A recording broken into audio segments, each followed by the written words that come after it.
tatu.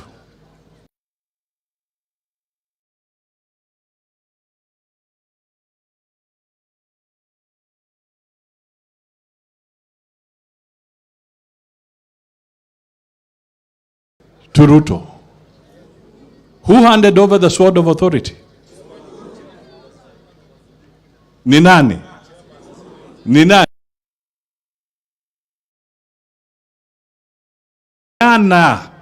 The sword of authority, the instruments of authority to William Samoei Ruto.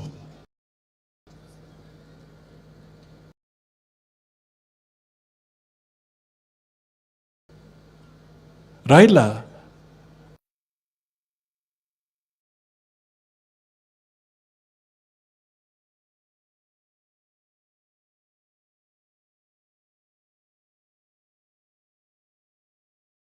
you wanted them to give them to you. So you ask Uhuru why he did not give you the instruments of authority. Stop asking Ruto. This is the message.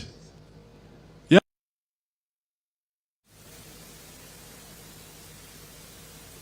Uza wanasema tunabweka. Walirudia sana mara nyingi, tunabweka. Tunabweka. Bana nayo. Kwa hivyo sisi tunasema there is no business kwa hii mambo ya maandamano, and I'm telling you haya maandamano will not go far. There is the law of diminishing returns. Slowly people are getting tired. And you cannot say that you are now reacting to the election. What is this delayed syndrome? Miezi sita imekwisha, umenyamaza, alafu ndio unakuja na delayed syndrome ya kusema the election was not fair. We cannot have this. You cannot have your cake and eat it. You cannot pretend to be the Democrat. Unakasirika na mabalozi because walikuambia Jumapili, walikuambia kwamba you have no case. That is what they told you. And if I'm cheating, you stand somewhere and swear. Because the truth is, they told you you have no case. Mambo ya uchaguzi imekwisha. Hata pahali AU imeandika, AU has written a letter and it has made it clear that the chapter of elections in Kenya is over.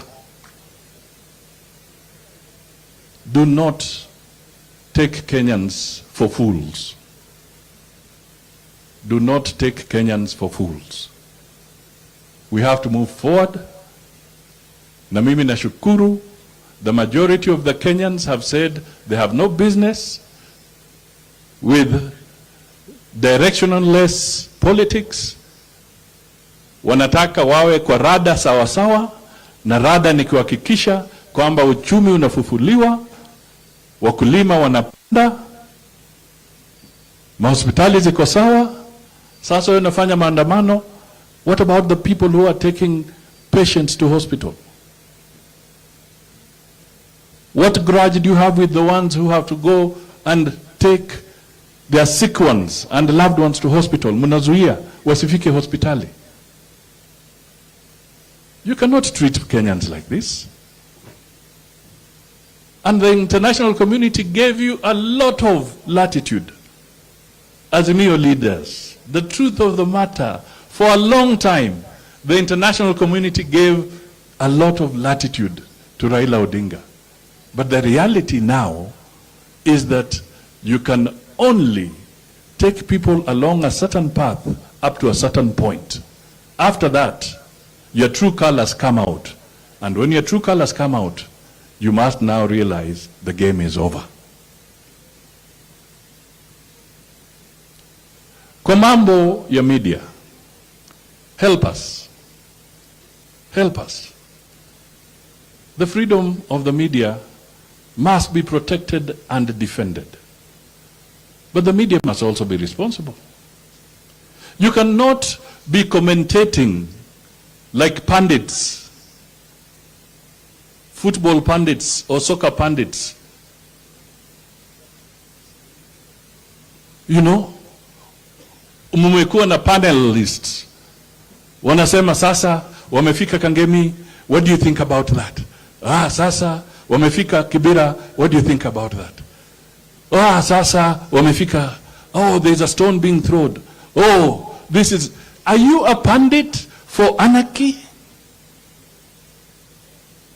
Are you a commentator for anarchy? Where are the ethics? Where is the ethical attitude about the media? I remember, even when people were sick sometimes, you are even trained not to show certain photographs. You are trained to moderate the photographs that you bring out. Surely, how can you be reporting every day about a pundit? You are the one, today I'm happy because I'm going to cover the maandamano. And my job is to be narrating how they are moving. Tell me, aren't you also breeding anarchy? Aren't you fueling anarchy? And anarchy breeds anarchy. Kenyans, let's be one, let's be united, let's work together. Let us recognize the fact that we have a big challenge ahead of us. Kenya ijengwe, and the President of the Republic of Kenya is William Samoei Ruto. If you have an issue, let us meet in 2027. That is how democracy is. Wacha kutuzungusha kwa kuruha. Malulu njendi kwa kuruha. Tumechoka. We cannot continue that way. Let us be a united nation. Let us work together. So let me take this opportunity to invite our brother, the Deputy President, Mheshimiwa Rigathi Gachagua, naye azungumuze aseme yake. Asanteni sana, na tutatoa mchango yetu baada ya kumaliza kuzungumuza. Thank you so much. Piga makofi kidogo.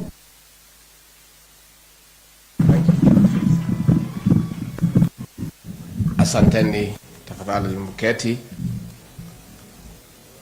Waziri wetu mkuu, kinara wa bunge yetu ya kitaifa, governor wetu wa Bungoma, the leaders of the majority in the National Assembly and the Senate, viongozi wenzangu wale wamefika hapa, wakaaji wa Malava na Kakamega na Nandi na Uasin Gishu, Mulembe, Mulembe Fosi, Mulembe Te, Mulembe Mea, Mulembe Swa, Mulimoyo, Mulimaramu.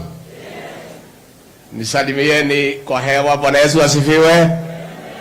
Bwana Yesu asifiwe tena. Yomne Chamige. Asante sana. Waziri wetu mkuu, nimeshukuru sana kufika hapa na viongozi wenzangu kwa mwaliko wa ndugu wetu Faruku Kibet kwa ibada ya shukurani ya kumshukuru Mwenyezi Mungu kwa yale mema ametutendea kama taifa, na juu yake wale tumepata nafasi za uongozi. Tunashukuru Mungu pia kwa mvua ambayo umetusaidia kuzalisha chakula. Kwa hivyo viongozi wetu wa dini tunataka tuseme asante, tumefurahia sana kuwa hapa. Juu ya hayo, ningetaka nichukue nafasi hii kulete salamu ya kiongozi wetu, Rais wa Jamhuri ya Kenya, President William Samoei Ruto. Kwa niaba ya Rais William Ruto na mimi na timu yetu yote ya Kenya Kwanza, nataka nikiwa hapa Malava na majirani wa Uasin Gishu na Nandi wakiwa hapa, niseme tuna shukurani tele, Rais na mimi na sisi zote, kwa maombi yenu. Juu ya maombi mkatuongezea kura tukapata uongozi. Nataka niseme asante. Waziri wetu mkuu, huyu kiongozi wetu Kibet Faruku ni jamaa muungwana na ni kiongozi ako mpango kababe. Ukiangalia mpangilio ya hii hafla, unaheshimu mipango yake, na vile tu hamwezi kujua, si hafla peke yake, zile hafla zote mnaona rais na mimi kila Jumapili katika Jamhuri ya Kenya, mwenye kupanga ni huyu Kibet Faruku.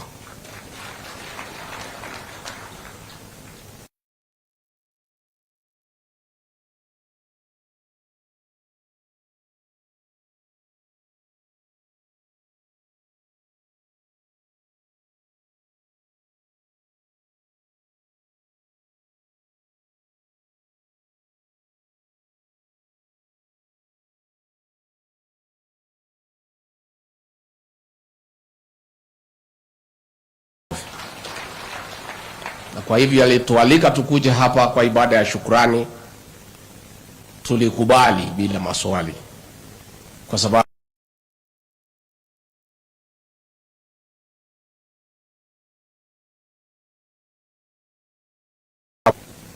hii ni njia ya kumsaidia Rais William Ruto kuunganisha jamii wote katika Kenya. Na kwa hivyo tunataka kusema asante. Mmeuliza mambo mengi, ile ya barabara, Waziri Kipchumba Murkomen amejibu na tutafuatilia. Mmeuliza ile mambo ya stima, huyu mbunge huyu wetu Malulu Ijendi, mtu ya nguvu, chuma ya zamani, utakuja kwangu ndio tufuatilie pamoja. Na ninataka pia nichukue nafasi hii kwa kupongeza watu ya Malava kwa kumchagua huyu kiongozi. Huyu kiongozi, hata kama kuna pahali alikuwa amechanganyikiwa kidogo, karibu azame pale kwa ile mzee kitendawili, Mungu akamuonesha njia, na ndio waleo ameleta serikali yote hapa. Kama angepotea njia ile, angekuwa sasa na sufuria juu ya kichwa akingangana na tear gas. Kwa hivyo watu ya Malava, huyu kiongozi tunamheshimu, tunampenda, ako na ujasiri, ako na maono ya kuendeleza maendeleo katika eneo hili la uwakilishi bungeni.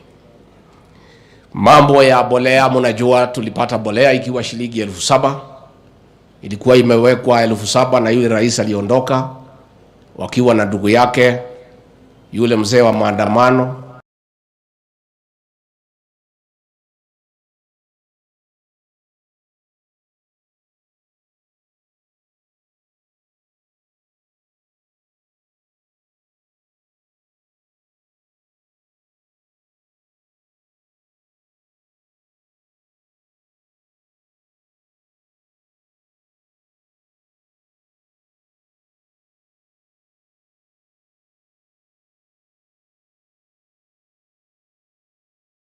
Hao watu wakuwe pia wangwana.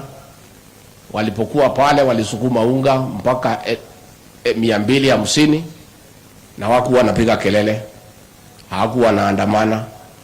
Lakini saa hii imeendelea kuteremuka, inafika 170, na baada ya hii mavuno ambaye tunatarajia kwa hii bolea, bei ya rahisi na mvua ikitusaidia, itaendelea kuteremuka. Mambo pia mheshimiwa ameomba ya kwamba hii constituency tukue na sub county 2. Hiyo tutakupatia, kwa sababu wewe, hao watu ya Malava ni watu wazuri, na ndio vile mlikuwa mnasema ati kwa ile hesabu ya shares tusibadilishe formula. Hatuwezi badilisha formula, itakaa hivyo. Bidii yenu ndio itaokoa nyinyi. Lakini kwa kipimo changu, najua mimi ndio mwenye kuweka kipimo hapa Malava, shares yenu iko juu kiasi, na kwa hivyo na kwa hivyo mtaendelea kuvuna, na hiyo ni msimamo wangu na iheshimike pia, kwa sababu ni maoni yangu ya kwamba wale walipanda wapewe nafasi wavune, wale walipanda zaidi wavune zaidi, wale walipanda katikati wavune katikati, wale walipanda chini wavune chini. Lakini tunataka kuuliza jamii ya Mlembe, tukiwa na heshima kubwa kwa hao viongozi wawili, waziri mkuu na huyu kinara wetu wa bunge, tunatambua nyinyi kwa sababu ya ile msimamo mlichukua, mukapiga hesabu ya siasa na mukaamua kama viongozi hamwezi peleka jamii kwa upinzani. Muliketi chini, mukapima, mukaangalia Kenya na mukatosheka ya kwamba Rais William Ruto atachaguliwa, na ndio mukajiungana yeye, mukaongeza kura, akakuwa mshindi. Jamii ya Mlembe, nataka niseme asante. Going forward, we request the Western region hii ya 2027. William Ruto alishinda hao wakiwa nje, walikuwa na kila kitu, machief, police, system, deep state, pesa, hata ile ya wizi ya COVID, hiyo yote walikuwa naye. Rais William Ruto akagonga hao 9-0. Sasa akiwa rais 2027 zimu teremko. Kwa hivyo ni mzuri jamii ya Mlembe, chini hao viongozi wenu, mketi chini, mujipange na hii serikali na kuja. Shares yenu kwa hii serikali muongeze marudufu, mara 3 mara 4, mukarimbie sisi watu ya mlima. Hata kama hamwezi fikia sisi, mutajaribu. Ama mutatufikia? Mujipange na hii serikali. And leaders have a responsibility to guide communities. And these 2 leaders, we must give it to them. They did a critical analysis of the situation and made the right decision to guide a community into the right direction. And going forward, we urge this Western region to make a conscious decision and move into government en masse. Kwa sababu ukipanda mahindi mwaka ya kwanza na huvuni, upande mwaka wa pili hauvuni, wa 3, wa 4, wa 5, mwaka ya 6 sikupanda mahindi, utakuwa mjinga.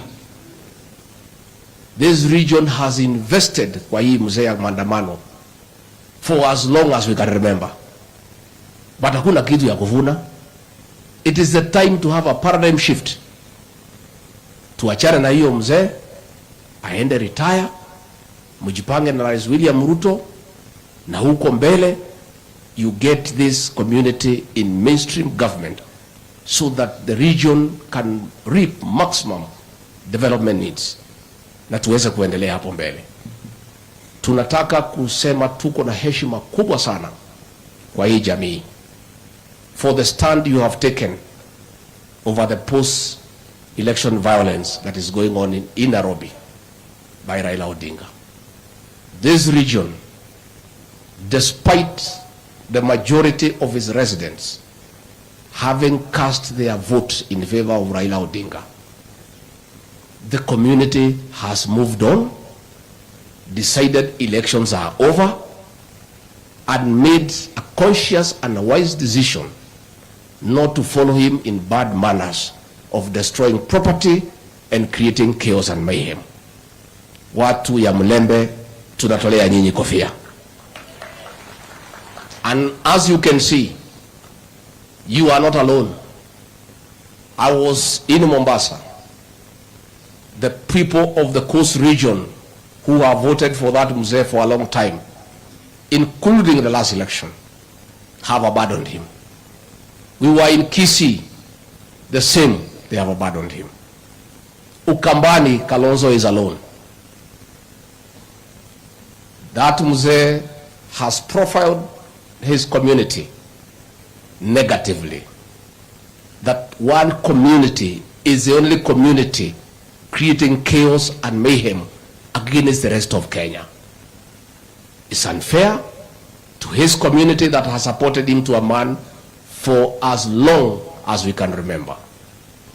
To have that community to be seen negatively as destroyers of property, as chaotic people, as people who have no time for productive engagement. And we're asking the people of that region to also call themselves to a short meeting and analyze what gain is there in following somebody who is pursuing selfish agenda at the expense of the image of the community and at the expense of development. And let me tell you, huyu mzee wametutumania na akina Uhuru, they sent emissary to us. Hii maneno ya unga ni kisingizio. This whole thing has nothing to do with unga.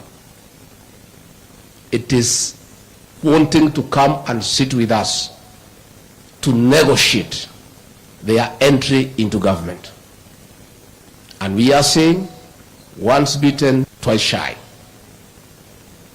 Raila Odinga has perfected the strategy of causing havoc, unleashing violence, having people killed, destroying property. Then he is called to the table to negotiate. For 3 times he has gotten into government through blood, through destruction of property.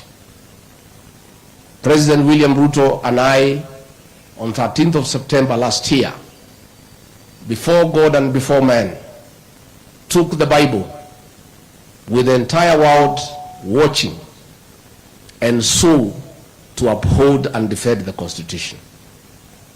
We have told their emissaries, we have no intention and no capacity to violate the Constitution. It will not happen. So the issue of nusu mkate government, the issue of handshake, is non-negotiable. Nevertheless, if they stop their bad manners and call of violence, we can have a sitting with only one agenda. One, to discuss the exit of Raila Odinga from the Kenyan political space and permanent retirement. That is the only agenda that we can discuss. They can continue causing havoc and mayhem for as long as he wants. But I want to assure the people of Kenya today from Kakamega, tomorrow, nobody, I repeat, nobody will be allowed to destroy property anywhere in the Republic. I want to caution those young men who have been taking advantage of the violence unleashed by Raila to steal property, to mug people, to loot property, that Monday is their last day to do so. The laws of this country are clear. This is no longer demonstrations. This is post-election violence, mugging, theft, robbery, including robbery with violence. Those are felonies. If they care to look at the penal code, the consequences are extremely heavy. Monday, the government of the Republic of Kenya will assert its authority in protecting life and property and upholding the rule of law. I'm just giving that caution to those young people that it is not going to be business as usual. It cannot happen, and it will not happen because it is wrong, it's immoral, it's unacceptable. I want to say, Raila Odinga, you are accusing the international community of abandoning you. You are out of order. Nobody has abandoned you. The international community have now known you. They did not know you. You have been exposed. There before they thought you are Democrat. You are a human rights crusader. But the events of August 15 at Bomas of Kenya, where all the ambassadors were present as the public portal was displayed, and they added the votes, and they were convinced that William Ruto won fair and square. The issues you are now raising, the international community has told you off, and you have been exposed. Now you are crying. Oh, these people have abandoned us. For your information, America is the world's largest democracy. It is insulting to the American government for Raila Odinga to ask them to help him undermine democracy in Kenya. It's not possible. As Raila Odinga was running amok in the streets of Nairobi, in Mukuru Kayaba, in Maradaima, President William Ruto and the American ambassador, Meg Whitman, were having a serious conversation with over 200 investors, where a deal for 80 billion shillings investment in this country was concluded. You are now asking the American ambassador to abandon discussing investment for the benefit of this country to come and support you in destroying property. It will not happen. We want to urge the international community, please ignore that old man. Now that you know him, much as he had misled you before, now you know him. He's just a man who has gotten whatever he wants through violence and anarchy. And now that he's exposed, that sorts out the matter. Leave him to us. We'll sort out the other issues with him locally here without your involvement. Nikimalizia niseme ya kwamba I want to talk to my elder brother and friend, President Uhuru Kenyatta. I have sent you a message through your emissary. Please, if you want to talk to us because you don't want to pay taxes, if you want to talk to us so that you don't return the money that you put abroad, you don't have to cause violence through Raila Odinga. You can call us for an honest conversation, and then we can discuss whether you pay tax, whether you don't, how, nini, tunaweza kubaliana. But it's also good for me to tell you, as you finance violence, violence is unpredictable. Many times, it comes to consume the financiers. Those young people you are sending to loot property and paying them, when they are through with looting property for the small people and there is nothing remaining, you know what they will do. I'd like you to take time, President Uhuru Kenyatta and Raila Odinga, if you have time. You read the history on the French Revolution of 1789, if you have time. As the revolution was going on, the peasants decided that the bourgeoisie and the aristocracy should be beheaded. And they started beheading them. Along the way, people were getting impatient that the beheading was too slow and they were craving for blood. A man called Robespierre, to sort out that issue, created a machine called the guillotine. And with that machine, the protesters were able to behead people very quickly. And as they beheaded more and more people, they became impatient. The machine was too slow. They wanted a quicker machine. To show their displeasure about the slowness of that machine, they looked for Robespierre and guillotined him. You have heard me. Nikimalizia niseme asanti. Tumeshukuru sana. This is our country. The people of Western have come with greetings from the people of the other mountain. When the two mountains, the Mount Kenya and Mount Elgon, speak in one voice, many good things happen. I would like us to strengthen our friendship, and we'll come here many times. Many times. Finally, these media people, Prime Cabinet Secretary, don't worry about them.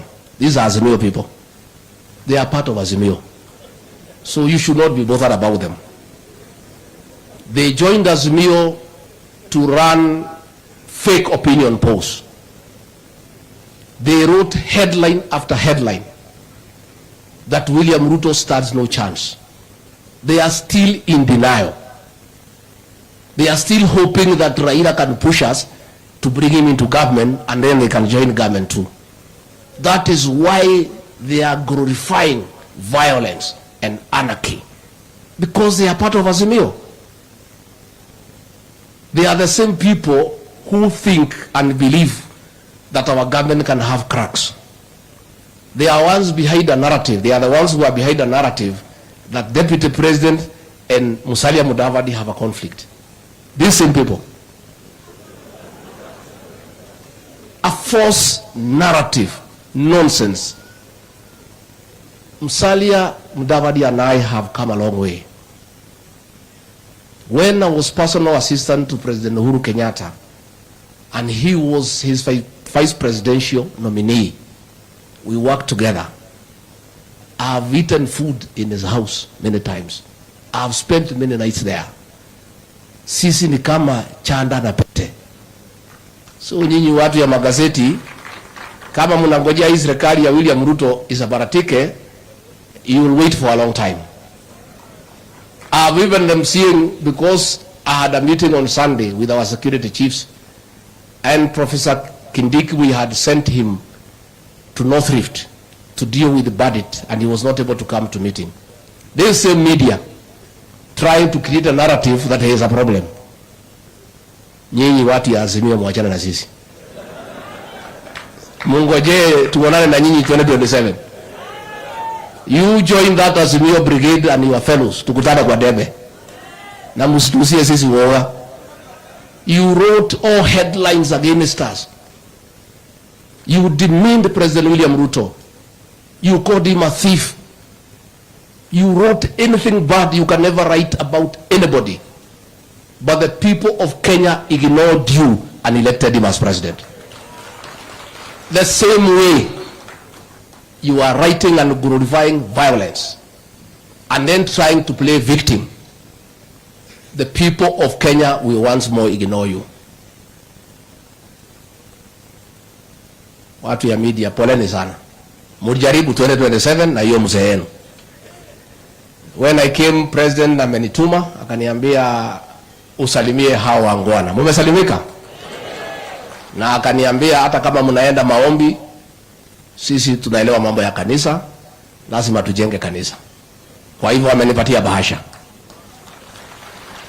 ya kujenga kanisa. Kwa hivyo tumekuja. I don't know how, Faruku, you want us to collect the funds? Wengine wengi walitoa, wale bado toa. How?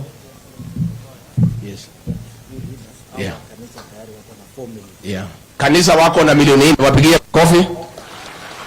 Haya, leta hiyo. President William Samoei Ruto, rafiki wenu, amenituma na shilingi milioni 3. Na mimi Rigathi Gachagua nimeongeza milioni 2. Kwa hivyo sisi kutoka presidency tumekuja na shilingi milioni 5 kwa kujenga kanisa. Huyu mtu yangu huyu Malulu Ijende, mtu ya nguvu, 100,000, mpigieni makofi. Mheshimiwa Naika Johnson, rafiki yangu, 80,000, mpigieni makofi. Mheshimiwa